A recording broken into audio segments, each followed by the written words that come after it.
Well, you can toss those number 2 pencils because you won't be filling in bubbles anymore for those taking the SAT test. It's going all online. The College Board announced the SAT test will be online beginning in 2024. The online version of the SAT will be an hour shorter from its current 3-hour length. It will also have shorter reading passages, and calculators will be permitted for the entire math portion of the test. According to PRISCILLA Rodriguez, Vice President of College Readiness Assessments for the College Board, it was time for a new platform. We feel that schools and students are familiar with teaching and testing digitally, and this is us in some ways catching up to where they are and getting rid of the number 2 pencils and the bubble sheets and the shipping and the packing, and really trying to make this at its core a less stressful, less onerous experience for both students and the educators who actually bring the SAT to them every day. This move comes at a time when nearly 80% of colleges and universities no longer require test scores for admission. For some expertise on the decision, let's bring in Bob SCHAEFFER. He's the Executive Director of Fair Test, the National Organization for Fair and Open Testing. Good morning to you, sir. What's your reaction to the online move? Well, some of the changes are positive from the student perspective, but this is largely a marketing ploy designed to repackage a fading product and try to keep it relevant and try and keep revenues flowing into the College Board.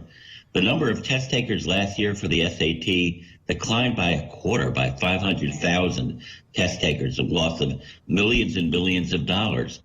And they need to refurbish the brand in order to keep it relevant. The main competitor, the ACT, is already computerized outside the U.S. and has been for 3 years, and is beginning to be offered on computer in the U.S.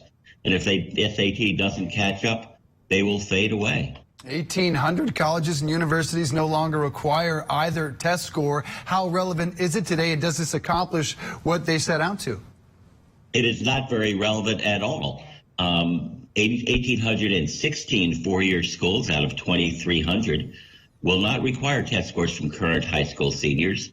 More than 1,400 have said that they've extended that policy at least through next year. And more than half of all schools in the country are permanently test optional or test blind, which would mean they wouldn't look at scores even if they're submitted. It's a failing business, a fading business, and they need to scramble to try and reposition their product for the test optional world. Some feel it's biased towards certain genders, even races. Does this change that equation at all? No, interesting, a very good question. Interestingly enough, there is nothing in the College Board's news packet that says it's going to address the test's fundamental flaws, which include its biases against women, against kids whose first language isn't English, against older test takers.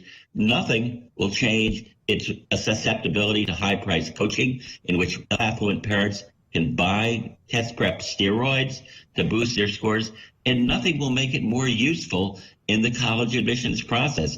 The major reason schools are dropping the test is their own research shows that it is not a useful predictor of undergraduate success. High school record, grades, and course rigor is a stronger predictor.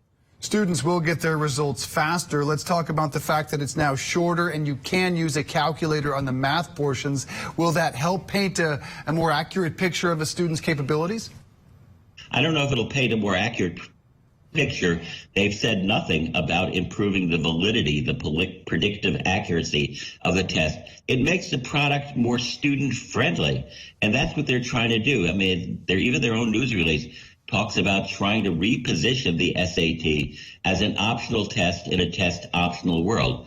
The truth is, you don't need any test, pencil and paper, or on computer, for schools to make high-quality, fair admissions decisions.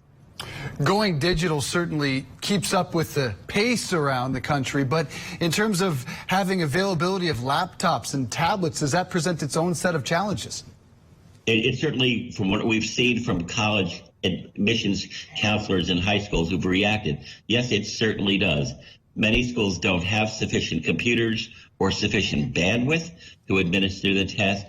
Kids who don't have their own devices will have to either use computers with which they haven't been comfortable, and there may be new equity issues built into the process because of the technology. What is, Bob, in your estimation, the lifespan of the SAT and the ACT, quite frankly? 5 years from now, are we living in a post-world, post-SAT, ACT world? It'll be a world in which those tests are even less relevant than they are now. There may be some schools that continue to use one test or the other, but for the vast majority of students, the vast majority of colleges and universities will not require test scores. And we expect many to follow the lead of the University of California, the nation's most prestigious public higher education system, which has said that it will not consider test scores even if they're submitted at highly competitive institutions like Berkeley and UCLA.